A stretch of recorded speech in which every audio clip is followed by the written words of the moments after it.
So the parish of St. Francis identifies itself as a Franciscan parish. It is a Catholic parish within the Diocese of Raleigh, but it carries that extra adjective about being Franciscan. And a lot of people often ask, well, why are we Franciscan? How do we get to be Franciscan? What does it mean that we're Franciscan when other neighboring parishes don't necessarily identify themselves by their patron saint in the way that we do? Because I think that's one of our biggest distinctions, is that we carry a very intimate, intense, deliberate connection with our patron than do most other places, perhaps. And so how do we become this way? Well, back in the 80s, this area of North Carolina, or this area of Raleigh, basically was mostly farmland and was beginning to build different housing developments all over the place. And there are neighboring parishes, but at quite a distance. And so the idea was, could there be something closer to us? And the interesting thing about us is that it was parishioners, basically laymen and women, who basically petitioned Bishop Gosman at that time, could you give us a parish? And they had dinner with him, and they talked about this, and Bishop Gosman was a very far-sighted man, and basically said, well, if the laity need this, then we need to apply it and supply it. But the question was always, who was going to run this parish and whatever, and how are we going to be able to establish it? And there weren't enough priests available in the diocese to start a new parish. So in 1984, I believe it was, a Jesuit, Father Jim English, basically was asked if he would take on the pastorship of what was becoming a newly founded parish of St. Francis of Assisi. A Jesuit, St. Francis of Assisi. It wasn't working, again, it did. And so he was in neighboring St. Raphael's parish, which we are a kind of offshoot of. And he came from there, established this place, and the parish at St. Raphael basically encouraged some of its parishioners who were coming from this area to begin now to make up the parish body here at St. Francis. And so we began. We established under a Jesuit idea, a Jesuit understanding. Father Jim English, however, did not remain long. He had to go on to other assignments. And so we had a time in which some diocesan priests basically just came to help, run the parish. Nobody was permanently assigned here. There were too many other parishes that needed attention and things like that.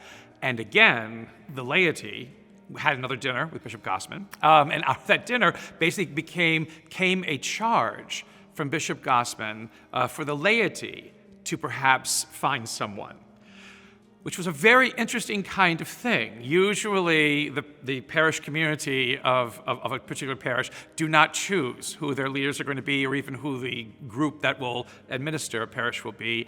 But Bishop Gosman, in his insight, in his wisdom, whatever it was, basically gave it to this group of laymen and women who were the core founding members of St. Francis of Assisi, the mission of finding a pastor, or at least a community, perhaps, to be able to administer the parish, because there weren't, again, many diocesans available.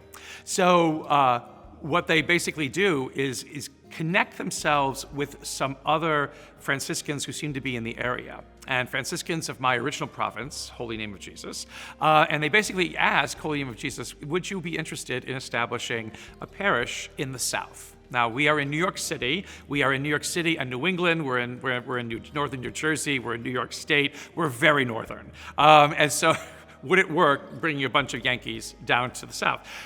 It seemed to, because at that time in the 80s, the parish had the province had a great push towards bringing us into the South, because technically our province went from Maine to Florida, and we didn't have much presence here.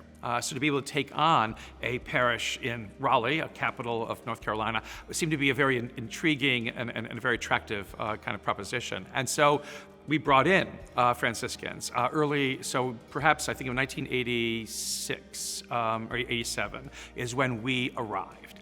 Now again, a fledgling parish, a seed, an embryo, just germinating and growing, and we come in basically without any other kind of call except to establish this parish. Well, we did so by our understanding of what we as Franciscans know parochial life, parish life to be, pastoral life to be within a parish. And so while we were not the original founders of the parish, and while this parish is not necessarily a Franciscan a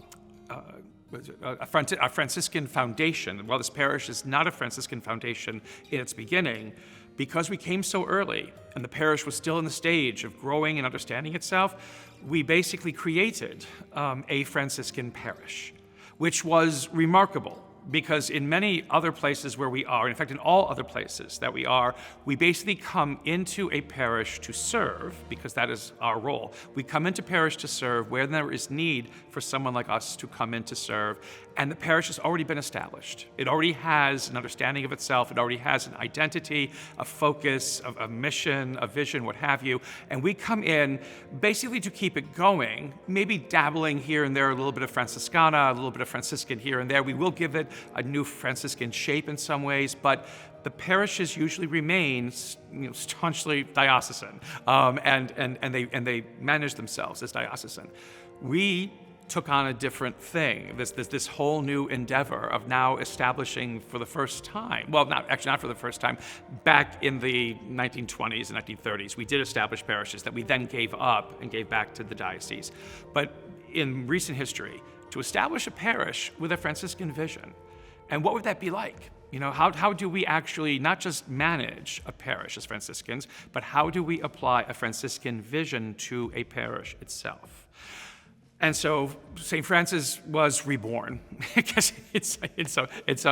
some ways, and basically we became, interestingly, kind of singular in this diocese as this kind of parish. Most other religious communities that have come into long-standing parishes.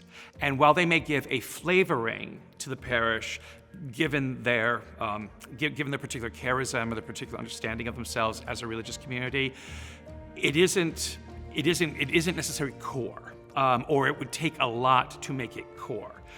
Here, our Franciscan identity, because of the work that we did, so from 87 until 2020, a long time for us to plant an idea that just basically cannot be pushed aside or cannot be erased or cannot be reshaped or refashioned in any other way than what it is. And to understand the gift and the benefit that is of creating something that is particularly Franciscan and applying itself into the lives, of men and women of faith in a very direct way. We have colleges and universities in which we try, again, to teach from a Franciscan lens and things like that, but here at St. Francis, it's not just academic. Here it is both mind and heart. And it works, and it has worked, and it has created a love and a faithfulness to that identity, a loyalty, to that identity in some ways, that really motivates and energizes, this body of believers. Francis's whole life was about helping those who believe to be a particular way in the world, and that particular way was basically based upon love and understanding. It was about mutuality and respect. It was about trying to bring together what's fallen apart or bring back those who have lost their way, which is, again, what Francis's last line, one of his last lines at the end of his life was, "Let us begin again, brothers, because up to now we have done nothing."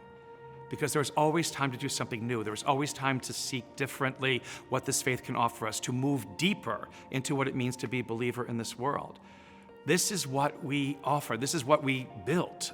This is the church, the parish that we have created.